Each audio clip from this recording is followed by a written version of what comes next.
Welcome to Disrupting Japan.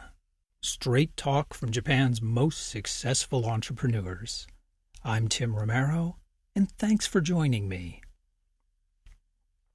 Once again, I've got a special show for you today.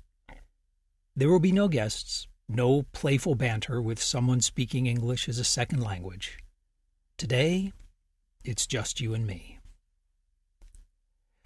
Today we'll be diving deep into a specific and unique area of Japanese innovation. There's something very interesting happening in Japan. A cluster of startups working on something new. You've heard parts of it on past episodes, but today we're going into new and unknown territory. And I, for one, love being in new and unknown territory. It's a trend I first talked about on Disrupting Japan a few years ago as Evocative Machines. Evocative Machines is a unique Japanese technology emerging from the nexus of artificial intelligence, robotics, and healthcare. And it's something that could utterly transform our world. It's a technology that could birth a dozen Japanese unicorns. But we're at such an early stage. And this is such a moonshot. I mean, it might not result in any at all. But a lot has changed since I first talked with you about evocative machines. So today I'll explain the technology and its importance, bring you fully up to date, and then we'll pull out our crystal balls and predict how evocative machines might actually change the world. Now, by the end of this podcast, I predict that 50% of our listeners will find what I'm about to explain as interesting but not important. Another 40% will consider it important but unlikely and impractical. And maybe 10% of you will understand that this is going to change the world and will want to be a part of it. And for those 10% of you, I'll provide a way for you to get in touch, because there are amazing things about to happen. So what exactly is an evocative machine? Machines are unquestionably becoming smarter, and recently there's a lot of good work being done on creating empathic machines. But an evocative machine is quite different from an empathic machine. The distinction is that empathic machines are those that can understand our emotions and empathize with us. Evocative machines, on the other hand, are those which evoke emotions in us. Evocative machines are machines that cause us to empathize with them.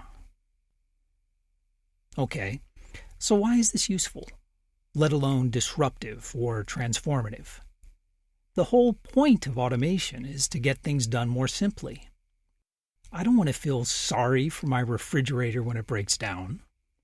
I don't want to sympathize with my microwave about how hard it's working when it heats my dinner. Life is stressful enough. Why waste our emotional energy on inanimate objects? Well, when you focus on a single task, that line of thinking is absolutely correct. But you know something? The Western approach to automation, AI, and robotics is hurting society. It's grinding us down without us even realizing it. And Japan's newly emerging evocative machines are the solution to this problem that we haven't completely realized we have. And it's going to change the world. The history of industrialization and of modern prosperity is very much the history of automation. We would much rather use an ATM or, better yet, an app, rather than stand in line and talk to a teller to make a deposit.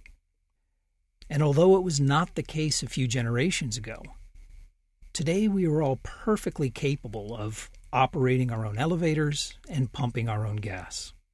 10 years from now, we will all probably have gotten used to those self-checkout and self-bagging at grocery stores. Or maybe the home delivery trends that accelerated during the pandemic will continue, and we'll just order our groceries from our phones. Automation makes us all more efficient. It lets us do more with less. But we also lose something. And what we lose is important. I don't mind buying things from vending machines or using self-checkout. And the whole e-commerce and mobile commerce revolutions have been amazing. We do get a lot more for a lot less. Adding people into the mix slows down the transaction and jacks up the price. And this is also happening in brick-and-mortar commerce. Amazon is slowly rolling out its Amazon Go supermarkets where there are no human staff to interact with customers at all. You just go in, take what you need from the shelves. The items are then automatically charged to your account. It's all managed on your phone. And that's awesome. I mean, it's mostly awesome. The thing is, we humans are deeply social creatures. It's not that any one interaction with a clerk or retail staff or coworker or ticket agent really means anything to us. But collectively, all those little human interactions mean a lot. The future envisioned by Silicon Valley VCs is one where most of us work gig economy jobs, conduct most of our social life online, and where we make our purchases friction-free at the tap of a button. It's a future where inefficient human interaction is kept to an absolute minimum, and we can just get on with the task at hand. But you know what? That's not going to happen. That would break us as human beings. There is this hopelessly misguided Western notion that what we really want is to be the center of the universe. That what we really want is for our needs to be catered to more quickly and more completely. We just need to keep running on our hedonic treadmills, and of course we'll be happy eventually. And if we're not happy yet, well, that just means we need to run a little harder and faster and get more. But it's nonsense. After our basic needs are met, even the most obsequious, fawning robot servants who can read our emotions are not going to make us happy. We won't survive the psychological strain of knowing that we are the bottleneck in every interaction. Understanding that whatever transaction we're trying to complete right now has been fully optimized and that we are the only thing slowing it down. Always being the weakest link. Always aware that we are the one holding things up. That we are the source of the friction and that the rest of the world is standing behind us, waiting for us to just finish our damn business and move the hell on. We are just not built for that kind of social stress. It would break us as a society. In fact, there are a lot of psychologists and social scientists who say it's already breaking us. So what's the answer? The Luddite solution of moving backwards and undoing automation or even slowing it down just won't work. Not in the long run. Humans are expensive. And economic progress demands that we increase efficiency by using fewer and fewer people in any given transaction. And this pushes us relentlessly towards automation. And that's a good thing. Automation improves the overall economic well-being of society. Trying to fight automation today is just as futile as when the original Luddites went around smashing looms in the 1800s.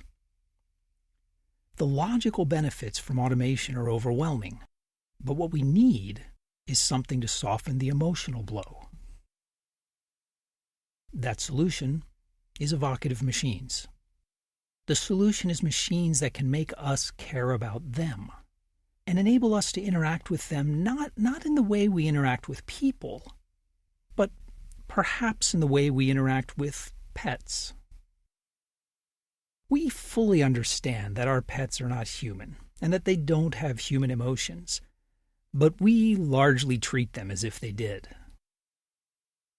The future is machines that allow and even encourage us to form these kinds of emotional bonds with them. Think about it. Many people, when they feel lonely, they buy a pet. And it works. However, when we buy a pet, when we get a dog or a cat, we don't do it because we want to have something love and care about us. No. We buy pets so that we have something to care for, to have something to love. More than almost anything else, we all need something to love. And I'm not just talking about cute robots like GrooveX's Lovot or SoftBank's Pepper or Yukai's Bocco or even Gatebox's Hikari. It's not really about making robots look or act human or pet-like. It's about giving us a new way to interact with all machines. Making a microwave or an ATM more efficient and user-friendly is fine. But imagine how much more enjoyable life would be if we looked forward to using the ATM not because it quickly got the job done, but simply because we liked that ATM. And I don't mean that we like that model of ATM or that we like the UI UX design, but because we like that particular ATM, the one on the first floor of the Park Street branch, second one from the left, that one. What if we just liked the machine for what it was, and we enjoyed spending a bit of time with it? Sure, each transaction would be a bit less efficient, but so what? We don't really need more efficiency in our lives. Think about anything you choose to do for its own sake. Something you do simply because you enjoy it. Travel, writing, fishing, watching movies, eating out, drinking wine, spending time with friends, I don't know. But no matter what it is, you never try to do it in the most efficient way possible. Major brands spend billions of marketing dollars every year to try to associate their brand with positive feelings. Imagine if, for example, Toyota, instead of trying to convince you that their car was fast or reliable or fuel efficient, developed a car that you simply enjoyed driving and that you cared about. Again, not because of what you get out of it, but simply because you liked your particular car and enjoyed being with it, just for what it was. Now, a world full of evocative machines might sound a bit like living in a Disney cartoon, and who knows, maybe things will wind up going down that path. But on a strictly practical level, the rise of evocative machines is a necessary shift we're going to have to go through. We need a technology to allow increasing levels of automation, but provide enough emotional connection to make sure that we all stay sane and that society holds together. If you want to keep an eye out for early adopters, watch the healthcare industry. The entire developed world is facing an aging population, increasing healthcare costs, and a shortage of healthcare professionals. The only way to make this work is via increased automation and efficiency. But the only way automation will take hold in this environment, where emotional connection is so important, is if we actually like the machines we are working with. The machines that are caring for us. But healthcare is just the beginning. Evocative machines, machines that we form an emotional bond with, can change the way we interact with the entire world. Now, Japan is far ahead of the rest of the world in evocative machines, even though it's not yet a formal discipline. In fact, you see this cultural attitude historically in fiction. In Japanese stories, robots are almost always helpful and a force for good.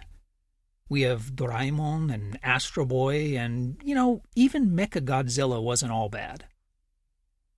In the West, however, from Frankenstein to Metropolis to the Cybermen to HAL to the Terminator, robots are almost universally evil. Something to be controlled, not cared for. Now, some of this difference probably stems from the Japanese concept of kami. While in the West, robots, since they were created by man, have traditionally been seen as soulless and therefore inherently untrustworthy or even evil. The Japanese tradition, however, holds that all things have kami, or a spirit. Books, buildings, rivers, trees, computers, everything has some intrinsic spiritual essence and deserves to be treated and respected accordingly. But this idea transcends culture.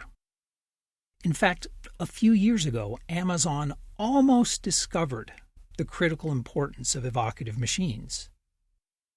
You see, a growing number of parents around the world had become concerned about how Alexa was affecting their children. It seems that by answering every question posed and by putting up with whatever verbal abuse the kids hurled at it, Alexa was teaching an entire generation of children to be a bunch of little assholes. Amazon responded by adding an optional polite mode, which encourages children to say please and thank you in order for Alexa to work. And that's great. It not only reinforces good manners, but it actually makes the children's interaction with Alexa more enjoyable and productive. The only mistake Amazon made here was that polite mode should not be optional. Adults would also find Alexa more enjoyable if it reacted more like a living being. If we're rude to Alexa, she should, quite understandably, refuse to answer our questions until we apologize, and until she believes we really mean it. Yeah, that would be less efficient.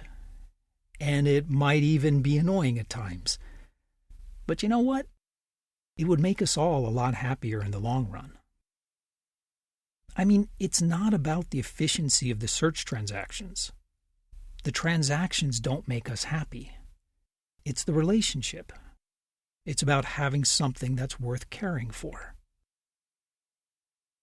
The core robotics and AI technology that underlie evocative machines are being developed all over the world. But the reason Japan is so far in the lead, in fact, the reason they practically have the field to themselves is, well, simply cultural. In fact, it's frustrating to watch the West so clearly going down the wrong path, even when researchers and engineers are slapped in the face with hard evidence. For example, in 2018, Horstman and his team ran an experiment to investigate whether people form emotional bonds with robots. Basically, they investigated if it was harder for people to switch off a robot that was begging for its life than it was to switch off a silent robot of the same design. I'm sure you won't be too surprised to learn that, yes, on average, people found it a lot harder to switch off a robot that was begging for its life. In fact, the subjects found it quite stressful.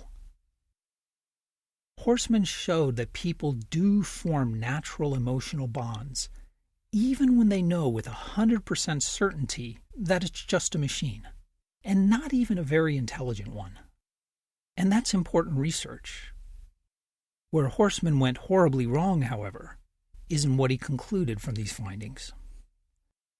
When The Verge asked him what he thought about the fact that humans can and do form emotional bonds with machines, and that we care for them, he answered, quote, "I think it's just something we have to get used to. We react to robots socially because for hundreds of thousands of years, we were the only social beings on the planet. Now we're not, and we have to adapt to it. It's an unconscious reaction, but it can change." No. Bad human. It is not unconscious, and it absolutely does not have to change. The answer to the observation that we feel emotion and empathy is absolutely not that we need to train ourselves to suppress that empathy. That would lead us in exactly the wrong direction. The solution to working with machines is not to repress our emotions and try to become more like machines, but to embrace our humanity and to create machines that are more like us. We are, at our core, emotional beings, not logical ones. That is how we should, and how we do, interact with the world. The common objection here is that allowing machines to evoke emotions in us would leave us vulnerable to emotional manipulation, which is certainly true. That will definitely happen at some point. But that's not really a big deal. We'll handle it the same way we've handled everyone else who's been trying to emotionally manipulate us for thousands, perhaps tens of thousands of years. Emotional manipulation is not a new problem, and we humans are reasonably good at dealing with it. What we are not good at, however, in fact, what is deeply damaging, is trying to suppress our emotions and become more machine-like. That's simply not how we're wired. Japan gets this, and you can see it in the way people interact with machines here. I mean, you'll never see people kicking a vending machine. But the idea, the feeling, is universal. We're all willing to accept and care for machines when we're given the right opportunity.